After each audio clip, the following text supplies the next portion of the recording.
Alright, hey everybody, we're out here playing around today. Behind me you're going to see that's the 65 Belair. That's the car that I've kind of went ahead and accidentally put tags and all on an insurance. But I thought I was going to be able to do more of a repair to the frame to get it together so I can actually drive it. But that's not going to be good enough for me. So, on the other for you, we have a 66 dated Impala frame. Like I said out here, the tarp, by the way, I got a sandblasting pot, cement pot. The tarp is so I can hopefully reuse a majority of the sand because that thing moves through sand very quickly. So what we have going on here is the frame. It's pretty rough as you would expect for a 60-year-old frame. So we got it sitting here. We need to sandblast all of it. I did the front and I put it back in OSPO, so the front's got to be redone. I will sandblast it, flip it over, do both sides. We're gonna put it, I'm gonna probably hopefully put it in epoxy today. Get it in epoxy. I got a couple rims for the little bitty garden tractors I want to do. I got ordered 4 more tri-ribs, so we'll sandblast them, put them in epoxy. And thank goodness for Mr. Kurt. He ended up helping me out. He got these for me. These are the upper, they need to be sandblasted bad. These are the upper rails for your door panels. By the way, for 65 Belair stuff, it's weird. They do not reproduce any of that stuff. But Cars does remake the panels. So I'm going to sandblast them, epoxy them, hopefully send them off so I can get that done. I think he said it's like a 6-month wait on those. I'm not in a really big rush or anything, but at least get them on the radar being done. Now the suspension on the thing, I'm probably not going to try to sandblast it quite as much. Just for the simple fact I know I'm probably going to go ahead and order the tubular control arms for it and then put in better, maybe Moog, AC Delco ball joints in it. Because that's something I definitely want to do because I'm going to put that big block in the car. But sandblast all this. Frame's in pretty decent shape. Somebody got a little wild here with a Sawzall. And I'll weld that stuff up. And there's a couple at the front I need to weld up. And same thing too, it looks like they got a little excited here. And what we'll do is we'll just go through it, weld it, grind it, make it pretty.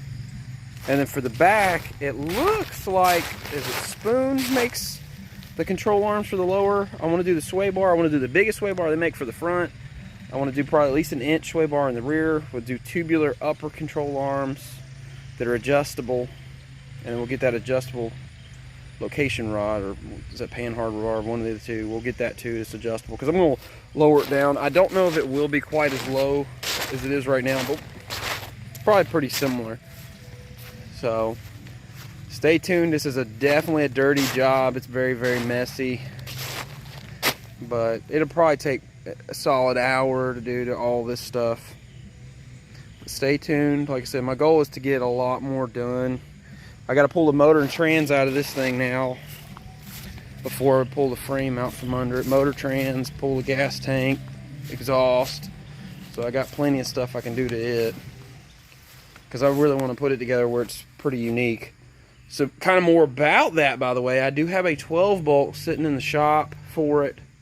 It's a 331 gear 12 bolt, but I'm going to pull that out. I just bought a 2 series positive traction carrier. And let me know, y'all probably going to think I'm nuts. But I got a 81 Super T10 with the iron case with a 342 first gear. So my goal is to run 256 with a positive traction. It's a 396, close to L78 spec. I'm not going to beat it up or abuse it. I think eventually I will try to find or buy one of the M22Z wide ratios. I think it's a 306. It's the low threes in the first gear, which with the torque of the 396 shouldn't be any problem. So got to do that. And before the body comes off, and I think I showed you in the last video, the floor pan on the driver's side is going to need to be replaced, and the panel underneath where the seat goes, sorry for all the dust, this one probably sandblasting the other week, will need to be replaced. I'd rather do the sheet metal work on this frame before pulling it off and having to get that frame dirty. So get all that done. I probably will not do the aesthetics for like the quarters, the wheel lips, stuff like that until the body gets on that frame. And I'll probably even drive it a little bit first because I'll be honest with you, I'm a little excited about having a car that's not like super, super shiny that I can actually drive and enjoy. Maybe take it on some adventures, go to the mountains, to the beach, you know, check out North Carolina and everything it has to offer, which is pretty cool. So stay tuned. I'm gonna get here, blast it, and I'll take another video after I blast it. And like I said, I can shoot it in epoxy too. So this is gonna be fun. I gotta figure out how I'm gonna flip it by myself. I'm thinking tractor and the boom pole over there it's hiding.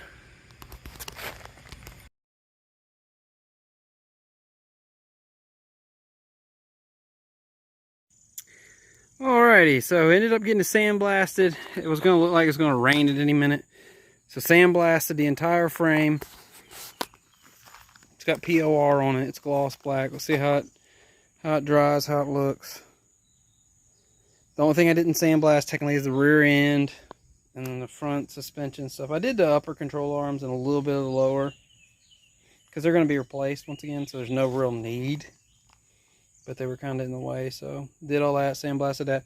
I fixed a few little body mount stuff wrong with it, like this one was cut, I fixed it, and welded up the ones on here too, ground them down, and then I fixed both of the fronts, that one and that one over there, welded them up.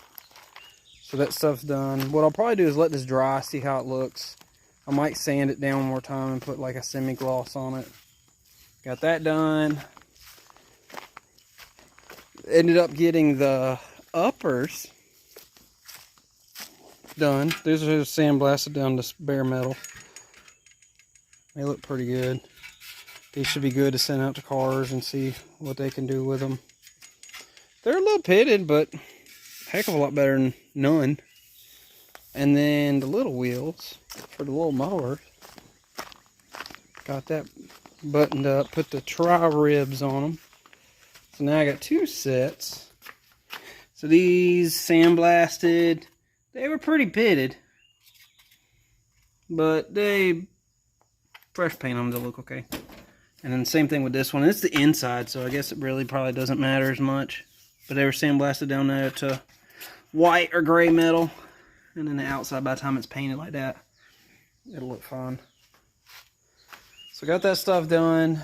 So it's supposed to, I think, to rain majority of tomorrow, so I'm probably going to be a little bit more limited to what I can do. Got the shifter actually for it too. I'll take and show you this real quick.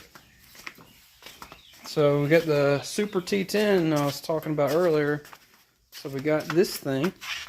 So I'm hoping that shifter is going to look like it'll work. It looks like it'll fit in front of the bench seat. So that's one. That's two. And it's almost straight. But we'll see. If there's a slight chance. I got a couple other shifters.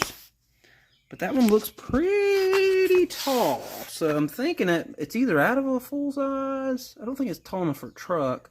I got a couple other ones that are about that much taller. So, and once again, that is a iron case. Good to go. So we got that. So now I just let it dry. See what happens. Kind of go from there. And once again, if we need to, sand it down. But it's all down. It went down to bare metal. I did it all bare metal, white metal all the way through. I need to get some probably frame, the inner frame coating anyway. And go through it and coat the inside of the rails. Whiz around in them. Get it all buttoned up. So that, and then order some suspension stuff. And let's get this thing rolling. Get the other frame out and hot rod. I need to order probably front and rear springs would not hurt. But thank you for watching. Stay tuned. I mean, seriously, if you like old cars, feel free to subscribe. You're going to see a lot more craziness, especially for this one. And I'll kind of go 100% up with you what I got in it so that everybody knows. The car, if I'm not mistaken, I purchased it for right around $2,800, probably about 4 years ago. It's been sitting because I knew it needed a frame. I put a motor in it, blown up motor. That's why I got it for such a decent price. So far, I've got $500 in that, the 396. I've got $180 in the supports there. I'm trying to think what else I bought for that car. The motor in it's coming out, but I have about $800-900 in the motor that's in it. But I'll keep you track of it. The T10 inside there, I bought it for $1,000 if I'm not saying $1,000 or $1,100, so not too bad on it. And it's supposed to be rebuilt, and you look inside, it looks brand new. I don't think the guy said it had 10 or 20 miles on it, something 30 at the most.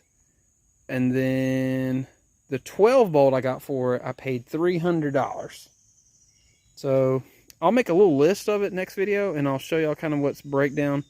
My goal is to have this thing back rolling, not at least decent, for less than 10 grand. I want to show people it's still possible, especially if you don't mind doing work. And keep in mind, you don't have to sandblast the entire car or frame like I did. You could do a wire wheel. It's PR'd anyway. I just like to take it all the way down and make sure, because that other frame, once again, the rot that's underneath here is so rough. It just needed to be done. So once again, stay tuned.